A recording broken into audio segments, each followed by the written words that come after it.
명상. 도대체 어디서부터 어떻게 해야 할까요? 제가 처음부터 모두 안내해 드리겠습니다. 그리고 여러분과 계속 함께 할게요. 안녕하세요. 여러분께 재활요가와 명상의 여정을 안내해 드리는 산다라입니다. 제 채널에서는 다라라는 이름을 사용하고 있습니다. 반갑습니다. 다라의 손짓 구독하고 좋아요 눌러주세요. 산다라는 순 우리말로 굳센, 굳굳함과 같은 뜻을 가지고 있습니다. 좀 더 굳센 마음 근력으로 살아가고자 산다라라는 이름을 짓게 되었습니다. 저 또한 곧잘 무너지고 부서지고 또 상처받는, 흔히 말하는 유리 같은 멘탈을 가지고 살아왔던 지난한 날들이 있었습니다. 사실은 여전히 그렇습니다. 하지만 요가와 명상을 만나기 전보다는 확실히 훨씬 강해졌습니다. 마음 근력도 나날이 탄탄해져 갑니다. 사소한 일에도 극으로 향하던 저의 감정은 꽤나 중앙에 머무는 시간이 많아졌고, 어떠한 자극에 대해 반응을 하던 저는 대응을 하는 일이 월등히 많아졌습니다. 저의 이러한 경험과 여정을 나누면서 지옥 같은 자신과의 감정 싸움에서 조금이나마 자유로워지시길 바라는 마음으로 이번 영상을 준비하게 되었습니다. 여기저기서 특히 성공한 CEO들, 유명한 연예인 등 명상이 참 좋다고 하는데, 어디에 어떻게 좋다는 건지, 그리고 어디서부터 어떻게 해야 하는 건지 막연한 분들이 많으실 거라고 생각합니다. 뚜렷하게 당장 눈에 보이는 것도 없고 평소 현대인들의 습관과는 많이 다른 형태의 노력이 필요하기 때문이 아닐까 하는데요. 예를 들면 가만히 있는 것과 같은 노력들은 우리들에게 하나의 도전이 되기도 합니다. 그렇다면 명상, 도대체 어디서부터 어떻게 해야 할까요? 제가 처음부터 모두 안내해 드리겠습니다. 그리고 여러분과 계속 함께 할게요. 이제 막 명상에 관심을 갖게 된 분들, 시작한 지 얼마 안 된 분들, 그리고 명상을 해오던 분들까지 그 빛나는 여정이 성과를 이룰 수 있도록 최선을 다해서 안내해 드리겠습니다. 저만 믿고 따라오세요. 제가 책임지고 여러분과 함께 하겠습니다. 먼저 앞으로 우리가 함께할 명상에서 가장 기본적이고도 제일 중요한 호흡 명상에 대해서 해부학적인 호흡 기전을 이해하고 경험하는 시간을 가져보려 합니다. 저의 경우 명상이라는 것을 20살 때 처음 경험했었는데요. 교양 과목 시간에 교수님께서 통제불능의 망나니였던 우리과 친구들을 진정시키고자 완전 호흡 명상을 시키셨습니다. 그때 명상이라는 것이 굉장히 지루하고 힘들고 또 재미없는 것이라고 느꼈었어요. 그래서 두 번 다시는 하지 않았던 그런 기억이. 그때로부터 7, 8년 후에 요가원에 등록을 하게 되었습니다. 그 요가원에서 다시 만난 완전호흡은 제가 알던 완전호흡과는 많이 달랐습니다. 그때는 완전호흡으로 호흡 명상을 하는 것이 예전과 다르게 참 재미있었고 또 시간도 잘 가고 명상한 후에 기분도 굉장히 좋았습니다. 생각해보면 그 이유는 왜, 어떻게 해야 하는지에 있었던 게 아닐까 싶습니다. 왜 해야 하는지, 하면 어떻게 되는지, 그런 것들은 늘 저를 행동하게끔 하는데요. 이것을 왜 해야 하는지에 대한 이해가 없으면 우리는 그것이 아무리 좋은 것이라고 해도 납득이 안 되기 때문에 재미가 없고, 그러면 유지하기가 힘들어집니다. 그렇게 점점 멀어지게 되죠. 그래서 저의 영상에서는 첫 번째로 우리가 호흡할 때 실제 해부학적으로 우리 신체에서 어떤 움직임이 일어나는지 살펴볼 거고, 두 번째로는 그러한 움직임 기능이 주는 실질적인 혜택에 대해서 나누려고 합니다. 세 번째는 그 움직임의 인지를 저의 가이드와 함께 해보는 시간까지 이어갈게요. 준비되셨나요? 다라와 함께하는 명상 여정 출발하시죠. 우리가 숨을 마실 때 산소는 가장 먼저 콧구멍이나 입을 통해 들어오게 됩니다. 많은 분들이 무심코 입으로 호흡하는 경우가 있는데요. 엄밀히 입은 호흡기관이 아닙니다. 호흡을 할 때는 코로 마시고 코로 내셔야 합니다. 먼저 호흡기관에 대해 살펴볼까요? 복장뼈 뒤로 심장이 있고 심장의 양 옆으로 폐가 있습니다. 그 아래 몸통을 가로로 횡단하는 횡격막이 있죠. 횡격막 아래로는 간과 위, 비장, 그리고 대장, 소장 등이 있습니다. 호흡 기관으로는 코, 기도, 폐, 그리고 호흡을 돕는 대표적인 근육인 횡격막이 있죠. 이렇게 이들이 펼치는 놀라운 호흡의 앙상블을 만나볼까요? 콧구멍을 통해 몸으로 유입된 산소는 기도를 통해 폐로 들어가게 되는데요. 폐는 근육이 없기 때문에 스스로 움직일 수가 없습니다. 그래서 폐는 그 주변에 있는 근육들, 호흡근의 도움을 받게 됩니다. 숨을 마시면 횡격막이 내려가면서 복부 장기를 밀어내고 그래서 배가 볼록해집니다. 숨을 내쉬면 횡격막이 위로 올라가면서 밀려났던 복부 장기들이 원래 자리로 돌아가고 배가 다시 들어가게 됩니다. 이것이 바로 복식 호흡의 메커니즘이죠. 말씀드렸다시피 횡격막은 근육이기 때문에 사용하지 않으면 점점 약해지게 됩니다. 지속적이고 적극적인 상하 움직임 운동으로 호흡근을 단련시켜야 약해지는 폐 기능을 향상시킬 수가 있는 것입니다. 이렇게 위아래로 활발하게 운동하는 횡격막은 횡격막 바로 아래에 있는 복부 장기들, 위와 관과 특히 대장과 소장 등을 부드럽게 마사지해서 정체된 장내 가스와 노폐물이 배출될 수 있도록 도움을 줍니다. 여기에서 또 하나의 호흡법인 완전 호흡이 있습니다. 완전 호흡은 쉽게 말해 복식 호흡보다 더 깊은 호흡이라고 말할 수 있는데요. 마시는 숨에 횡격막이 내려가서 배를 볼록하게 만들고 여기서 숨을 더 깊게 마시면 흉곽이 확장되게 됩니다. 횡격막이 내려가며 늑골이 올라가면서 전반적으로 흉곽이 넓어지게 되는데요. 완전 호흡을 할 때 더욱 극대화되죠. 이렇게 흉곽이 넓어지면서 충분한 산소가 폐로 들어가게 됩니다. 숨을 내쉴 때는 횡격막이 올라가면서 늑골은 다시 제자리로 돌아옵니다. 흉곽도 원래대로 돌아와서 수축하게 되고 이러한 움직임이 폐를 비워내게 되죠. 늑골의 상하 운동에서는 완전 호흡과 관련해서 많은 근육들이 작용하는데요. 가슴 근육인 소흉근과 대흉근, 갈비뼈 사이사이에 있는 늑간근, 겨드랑이 아래에 있는 전거근, 등에 있는 광배근, 그리고 복부에 있는 복횡근과 내복사근, 외복사근, 복직근, 요추에서 골반까지 이어지는 허리 사각근 등 사실 몸통에 있는 모든 근육들이 관련하여 작용한다고 볼 수 있습니다. 그래서 완전 호흡은 몸통 전체의 근육을 자극하는 훌륭한 호흡인 것입니다. 꾸준하게 수행하는 완전 호흡은 횡격막의 움직임 범위를 확장시켜 호흡을 깊어지게 하고 허리 통증도 줄여주며 코어 근육의 발달에도 도움을 줍니다.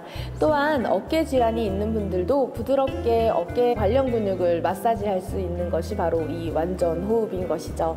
명상에 잘 알려진 혜택 중 하나로 모두 아시다시피 심신의 안정감, 평온감은 명상의 유명한 이점 중 하나입니다. 이 혜택은 어디에서 일어나는 걸까요? 앞서 우리는 횡격막의 기능에 대해 알아보았습니다. 하지만 횡격막에는 또 다른 엄청난 기능이 있죠. 심장으로부터 이어지는 하대 정맥과 대동맥은 횡격막을 통과하여 아래로 내려갑니다. 횡격막을 통과하는 식도 열공도 있죠. 그리고 이 식도 열공에는 가장 큰 부교감 신경인 미주신경이 식도와 함께 통과합니다. 부교감 신경은 자율신경의 하나로서 부교감 신경이 활성화되면 심박수가 안정됩니다. 소화력도 좋아지고 배뇨 기능과 생실기관도 활성화되죠. 우리의 심신은 휴식 상태로 반응하여 평안하고 안정됩니다. 횡격막이 상하 운동을 하면 대동맥과 하대정맥 그리고 식도열공을 통과하는 식도에 피스톤 운동을 하게 됩니다. 위아래로 움직이는 횡격막이 그것을 자극하게 되는데요. 대동맥과 하대정맥을 상하로 자극하면서 혈액순환이 활발해집니다. 혈액순환이 활발해짐에 따른 신체적 이점은 굳이 여기서 설명하지 않아도 많이 아실 거라고 생각합니다. 또한 식도 열공을 통해 식도가 통과한다는 것도 말씀드렸어요. 이 횡격막의 움직임을 통해 역류성 식도염에 대한 불편감을 감소시킬 수 있습니다. 역류성 식도염으로 고생하시는 분들은 음식의 종류와 양 그리고 식후의 생활 습관 등의 개선과 함께 완전 호흡을 수행함으로써 대부분의 증상과 통증을 눈에 띄게 개선할 수 있습니다. 하지만 제가 정말 하고 싶은 얘기는 미주신경입니다. 식도와 함께 식도 열공을 통과하는 미주신경은 가장 큰 부교감 신경입니다. 횡격막의 상하 움직임 운동이 식도를 자극하는 동안 미주신경도 자극을 받게 되는데요. 이는 미주신경을 활성화하는 데 큰 역할을 하게 되죠. 자율신경은 교감신경과 부교감신경으로 구별된다고 말씀드렸는데요. 교감신경이 낮이라면 부교감신경은 밤입니다. 교감신경이 수축의 에너지라면 부교감신경은 이완의 에너지입니다. 교감신경은 우리의 활동성을 높이고 적절한 긴장감을 주어 생계를 할 수 있도록 하는 신경작용합니다. 우리의 활발한 움직임에 방해가 되지 않도록 모든 장기기관에서 대처합니다. 우리의 활동이 최우선시되는 체계로 돌입함에 따라 심장박동을 제외한 내부장기의 기능은 대체로 최소화되고 그 에너지를 현재의 눈앞의 상황에 집중시켜 해결할 수 있도록 돕죠. 흔히 생존이 달려있는 상황에서 교감신경이 극도로 활성화됩니다. 부교감신경은 어떨까요? 부교감신경은 편안함을 줍니다. 안정적인 심장 박동으로 호흡을 안정시키고요. 그 외 다른 내부 장기들은 활성화가 됩니다. 혈관이 확장되어 혈액순환을 돕고 소화력이 증가하며 소장, 대장의 기능도 활성화되어 노폐물 배출에도 도움을 주죠. 이러한 신체의 변화는 역시 안정감, 편안함으로부터 오는 이완작용이라고 할 수 있겠습니다. 극으로 치닫는 감정을 중앙으로 이동시켜서 이성과 감정의 중간 지점을 찾아 지혜로운 사고를 하는 데에도 많은 도움이 됩니다. 현대를 살아가는 우리들을 가장 힘들게 하는 것은 바로 정신적인 스트레스입니다. 저는 그 중심에 관계가 있다고 생각합니다. 가족관계, 친구관계, 연인관계, 동료관계 등등. 관계의 핵심은 무엇일까요? 우리의 관계는 언제부터 망가지는 걸까요? 관계에는 판단과 평가가 들어갑니다. 그리고 그것이 작동하는 순간부터 조금씩 금이 가기 시작하는 경우가 많죠. 하지만 수많은 관계들 속에서 나 자신에게 가장 많은 영향을 주는 관계는 어떤 관계일까요? 가장 가까운 관계에서부터 나의 스트레스가 정신병이 도져버립니다. 그것은 바로 나 자신과의 관계입니다. 나 자신과의 관계는 물론 부모님의 영향이 크다는 것을 인정하지 않을 수 없습니다. 그래서 대개 나 자신과의 관계가 좋지 않은 경우 부모님, 가족과의 관계도 좋지 않은 경우가 많습니다. 저 또한 많은 갈등을 겪어왔지만 결국 부모님도 내가 아니기에 남입니다. 우리가 남의 생각과 행동을 통제하는 것이 수단 방법 가리지 않고 불가능한 것은 아니지만 분명히 한계가 있습니다. 그리고 그 한계에 부딪히면 절망하거나 상실감을 느끼고 실망하고 화가 나고 심하면 미쳐 그럴수록 나만 초라해지고 결국 자기 혐오로 빠지게 되기 십상이죠. 내가 맘대로 할 수 있는 존재는 나 하나뿐입니다. 이 세상을 살아가는 데에 앞서 먼저 나 자신과 진정으로 하나가 되려는 노력이 필요합니다. 그러한 수행이 먼저입니다. 남을 만나기 전에 나 자신을 먼저 만나야 합니다. 남과 대화하기 전에 나 자신과 대화하세요. 남을 보기 전에 나 자신을 먼저 보세요. 이것은 결코 이기적인 선택이 아닙니다. 나를 돌봄으로써 내가 남들에게 행하고 생각하는 모든 것들을 진정으로 볼 수 있는 의식이 생겨납니다. 결국은 나를 보고 알아차리고 인정하고 사랑함으로써 남에게도 똑같이 그렇게 할 수 있는 것입니다. 그리고 그것이 관계에서 가장 중요한 열쇠가 될 것입니다. 그렇다면 나를 어떻게 만날 것인가 하는 것이 가장 큰 문제가 되는데요. 나의 내면을 어떻게 알아차리고 만날 것인가. 아, 이거구나가 아니면 그것은 거짓입니다. 나의 내면을 만나면 분명히 나 자신은 확실히 알 수 있습니다. 그러니까 긴가민가 하다면 그 긴가민가의 존재가 하는 듯한 말은 새겨듣지 마세요. 나 자신을 믿고 나의 내면과 가까워질 때까지 수행을 계속해야 합니다. 무슨 수행을 어떻게 해야 할까요? 이것이 우리가 가장 막막해하는 부분인데요. 나를 알아차리는 수행을 계속해야 합니다. 이쯤에서 다시 한번 저의 경험을 나눠볼게요. 저는 20대 초중반에 미란다 커라는 모델을 좋아했습니다. 나중에 미란다 커의 책 Treasure Yourself가 출간되었고 이 책을 읽으면서 더욱 미란다 커의 가치관에 영향을 받고 싶어졌습니다. 미란다 커처럼 되고 싶었거든요. 미란다 커는 자기 자신을 사랑하고 보살피고 가꾸기를 강조했습니다. 저는 그러려고 했습니다. 제가 하는 자기 사랑이 뭔가 이건 아니다 싶은데 나를 사랑하는 게 어떻게 하는 건지 너무나 막연했습니다.